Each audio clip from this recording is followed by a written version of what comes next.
Assalamualaikum warahmatullahi wabarakatuh.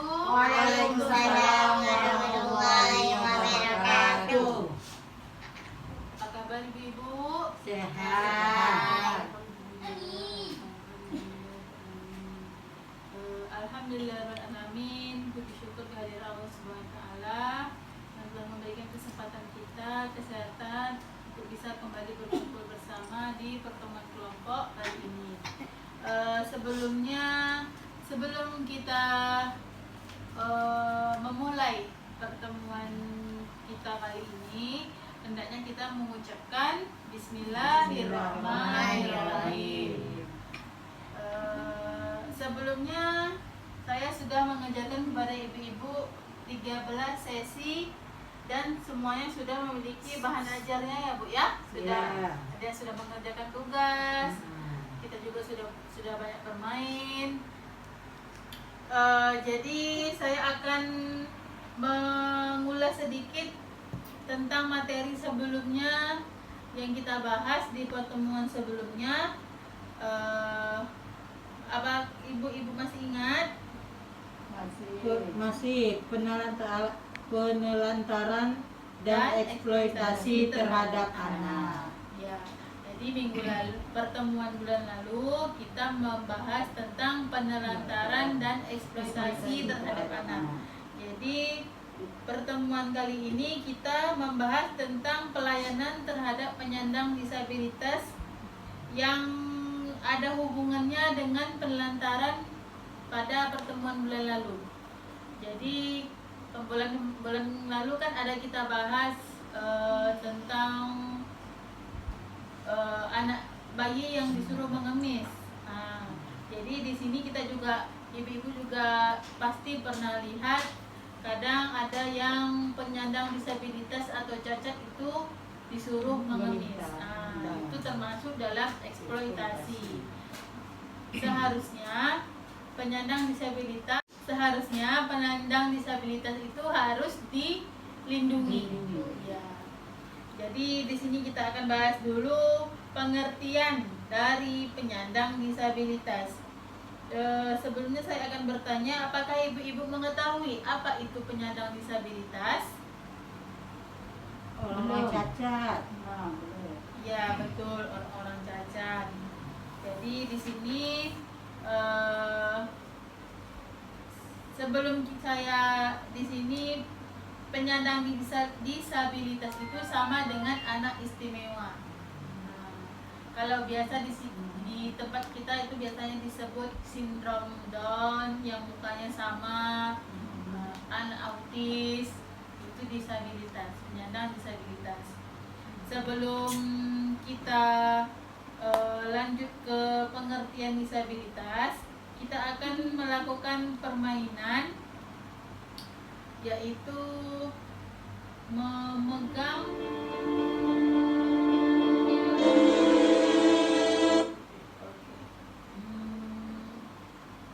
diminta untuk berpasang-pasangan ya Bu.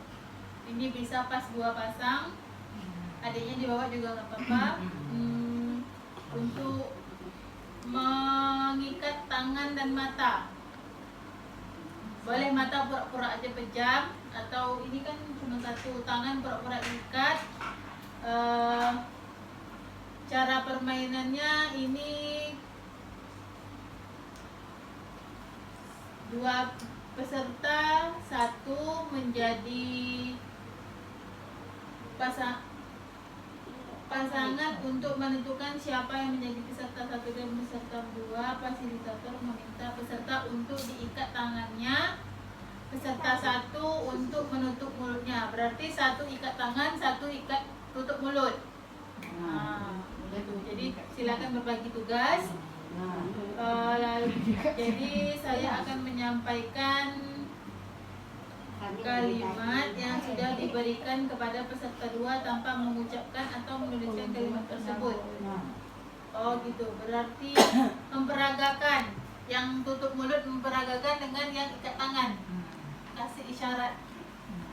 Kasih isyarat gitu. Entah itu minta makan, atau menulis, atau mandi.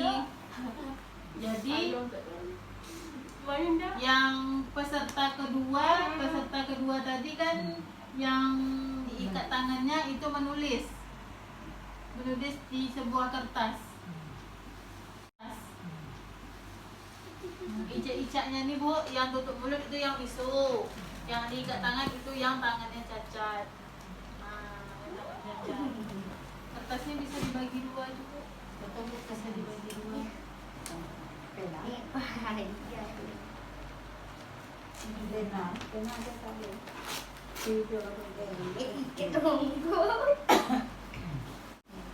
Icak-icak aja. Oke, bisa kita mulai? Ya. Jadi boleh kita mulai dari sama-sama lah. Bisa saya hitung. Adik serta satu tutup mulut. Ibu tutup mulut. Ini ikat tangan. Ibu yang Ibu Epi tutup mulut. Ini ikat tangan. Oke, bisa kita mulai? Ya. Biar saya yang ini ya, yang menyampaikan kalimat. Boleh diucapkan meminta makan. Ya, boleh dicatat.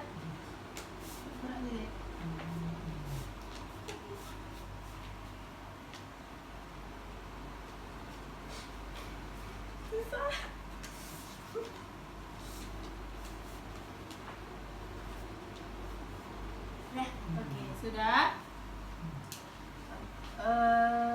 Semuanya selesai, berhasil bisa menulis. Bisa. Untuk peserta pertama yang menutup mulut, apa yang dirasakan saat menyampaikan pesan atau menyampaikan apa yang ingin kita sampaikan ke orang lain?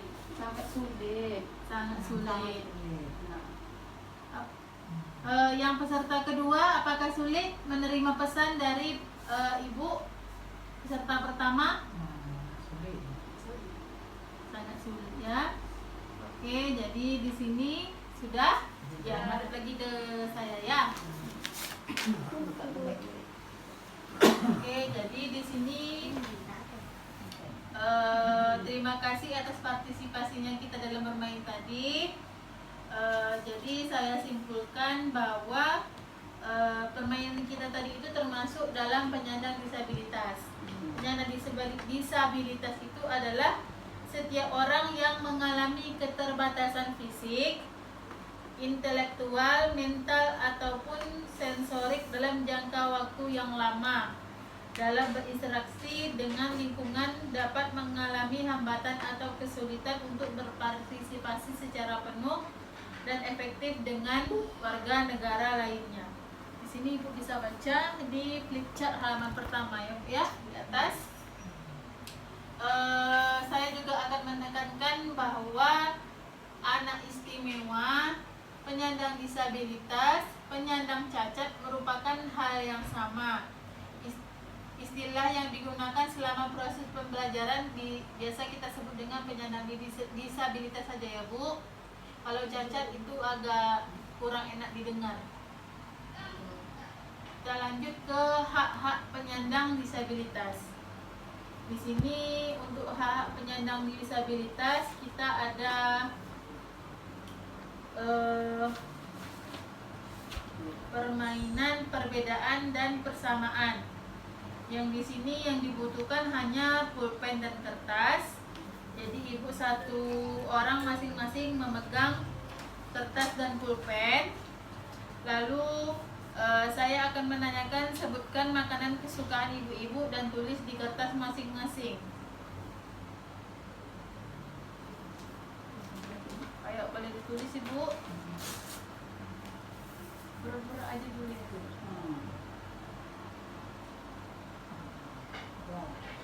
Banyak sih.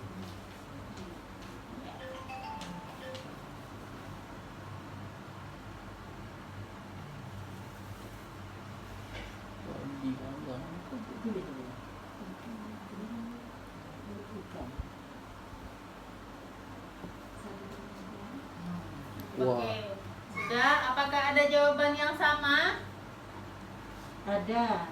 Ada jawaban yang untuk jawaban yang sama boleh bergabung, yang tidak ada yang sama boleh memisahkan diri. Ya, boleh. Apa yang sama? Nasi dan ikan. Nah, Gak tahu. Maksudnya sama-sama nasi dengan ikan. ada yang sama, berapa orang yang sama? Berdua, Bu. Berdua, oke. Boleh. Boleh kita tepuk tangan dulu, Bu.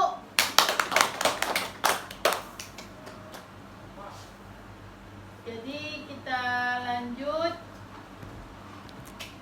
hak-hak penyandang disabilitas tadi ya, Bu ya. Ya. Apakah di sekitar Ibu, di sekitar rumah maupun di sekitar Ibu ada terdapat penyandang disabilitas? Ada. Ada. Bagaimana kondisi mereka? Sulit bergaul. Sulit bergaul. Bagaimana perlakuan keluarga terhadap mereka? Baik sekali. Baik sekali. Kalau perlakuan masyarakat, Ibu, sama dengan keluarga ya? Iya. Jadi di sini saya tegaskan bahwa penyandang disabilitas juga memiliki hak yang sama dengan warga lainnya, dan kita semua mempunyai kewajiban agar hak-hak penyandang disabilitas terpenuhi. Jadi penyandang disabilitas ini harus diberlakukan sama seperti yang lainnya ya, Bu. Iya. Tidak boleh didiskriminasi. Biasanya kalau di tempat-tempat ya agak-agak di daerah lain itu biasanya dipasung. Iya. Nah, dipasung, dikurung di dalam rumah, dan juga tidak boleh dikucilkan. Kita lanjut ke langkah berikutnya, yaitu ragam dan tingkat disabilitas. Di flip chart yang ketiga, Baru aku baterai nak habis. Cepat sikit baterai nak habis. 10%. di sini flip chart yang ketiga, jenis disabilitas ada disabilitas fisik, netra, mental, tunarungu dan disabilitas rungu dan bicara, lalu disabilitas intelektual yang saya sebut tadi, di Down syndrome. Down syndrome. Pengertian disabilitas penyandang disabilitas berat. Penyandang disabilitas berat adalah yang ketika disabilitasnya sudah tidak dapat direhabilitasi, tidak dapat melakukan aktivitas kehidupannya sehari-hari, atau sepanjang hidupnya hanya tergantung dengan orang lain, tidak mampu menghidupi diri sendiri. Misalnya mandi dimandikan dengan orang lain, dibantu dengan orang lain, makan diberikan, disuap oleh orang lain atau keluarga, hanya bisa terbaring di tempat tidur dengan waktu yang lama.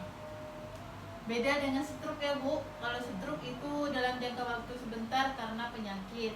Kalau ini penyandang disabilitas berat ini memang dari lahir, bawaan dari lahir, cacat dari lahir. Lalu kita lanjut ke pelayanan bagi penyandang disabilitas berat di dalam keluarga. Dalam flipchart 5 ini adalah pelayanan terhadap penyandang disabilitas berat di keluarga. Ada beberapa item, yaitu salah satunya memberikan makan 4 sehat 5 sempurna, lalu membersihkan diri, mandi dan sikat gigi, memandikannya sehari 2 kali. Yang lainnya mengganti alas tidur, mengganti pakaiannya sehari 2 kali, memberikan kasih sayang dan perhatian, dan lain-lainnya. Bisa dibaca ya, Bu ya? Iya. Bisa dibaca. Lalu kita lanjut ke pelayanan bagi penyandang disabilitas berat di masyarakat. Sebelumnya kita baca dulu flipchart. Flipchart yang ke-7, pelayanan disabilitas berat di masyarakat. Memudahkan penyandang disabilitas dalam pembuatan akte kelahiran, KTP, BPJS Kesehatan. memberikan informasi terkait dengan akte kelahiran maupun KTP dari pihak RT, RW, kelurahan, dan memberikan kemudahan penyandang disabilitas berat untuk menggunakan sarana dan prasarana umum di masyarakat. Itu tadi yang saya pesan, kalau penyandang disabilitas itu tidak boleh dikucilkan. Iya. Dari masjid, musola, gereja yang dapat dilalui oleh difabel, parkir tempat umum khusus difabel, pintu mudah dibuka dan ditutup dilalui oleh difabel, pembuatan ram, toilet khusus untuk difabel. Memberikan kesempatan bagi penyandang disabilitas untuk mengikuti kegiatan masyarakat di lingkungan, misalnya pentas seni, diajak arisan, diajak karang taruna, ataupun baksos lainnya. Lalu memberikan informasi jika terdapat keluarga dan penyandang disabilitas memerlukan informasi rujukan, misalnya ke dinas sosial, lembaga masyarakat, ataupun puskesmas. Untuk dari semua flip chart ini, ada pertanyaan atau ada yang belum dimengerti, Bu? Udah ngerti. Sudah mengerti ya? Ya. Oke. Jadi di sini boleh saya jelaskan sedikit bahwa hal yang paling sederhana yang bisa dilakukan siapa saja adalah berhenti mengejek penyandang disabilitas. Tidak boleh menelantarkan dan diskriminasi terhadap penyandang disabilitas. Di sini akan saya putarkan film sedikit tentang sukses disabilitas, jangan kucilkan mereka.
Apa yang ibu-ibu pahami dari film tersebut?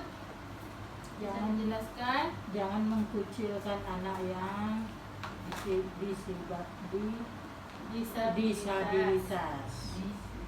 Ini mah Memper- gak susah, Bu. iya. Disabilitas aja agak Memperlakukan susah. anak Iya. disabilitas sama dengan anak yang lain. Ya, betul.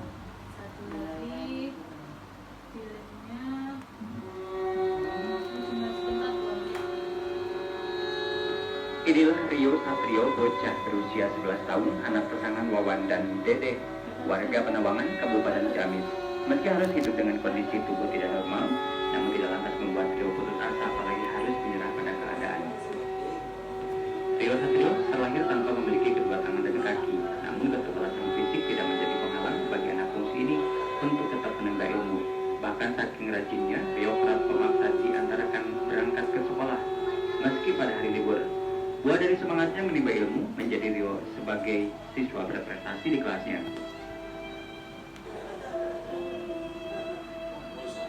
Karena tidak memiliki tangan, Rio terpaksa harus menggunakan mulut untuk menjepit pensil supaya bisa menulis dan menggambar. Namun uniknya, tulisan Rio terbilang rapi serta mudah dibaca.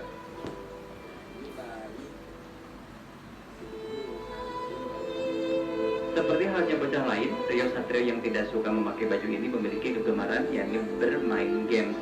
Hanya dengan mengandalkan dagu, Rio ternyata jago bermain PlayStation. Di mata kedua orang tuanya, Rio Satrio adalah anugerah, sekaligus titipan dari Sang Pencipta. Meski berkebutuhan khusus, namun Wawan dan Dedeh tidak pernah merasa lelah, mencurahkan kasih sayangnya untuk merawat Rio supaya tumbuh dewasa.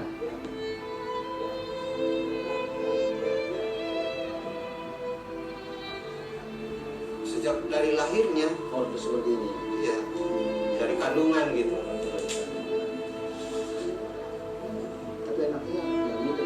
Enggak, ini mah pengarsa Tuhan lah, aktif. Maunya sekolah terus tiap hari, nggak ada minggu kalau maunya gitu.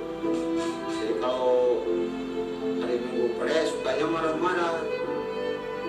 Semangat Rio Satrio untuk menimba ilmu semoga dapat menginspirasi para generasi muda agar tidak menyia-nyiakan kesempatan, karena sejatinya jiwa serta raga manusia hanyalah titipan dari Sang Pencipta Allah Subhanahu wa Ta'ala. Dari Kabupaten Ciamis, Rudiat, Sadar TV melaporkan. Oke, dari kesimpulan dari film yang kita tonton tadi, itu yang pertama adalah orang tuanya selalu bersyukur dan tidak minder mempunyai seorang anak yang istimewa atau penyandang disabilitas. Yang kedua, yang kedua yaitu motivasi yang tinggi, keinginan yang tinggi untuk bersekolah dan berprestasi. Yang ketiga, tidak malu untuk ke sekolah, bahkan hari Minggu pun ingin ke sekolah.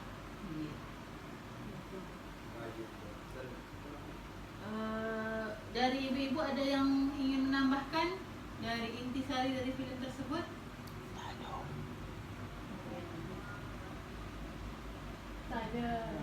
Tidak ada, sudah saya jelaskan semua ya. Iya.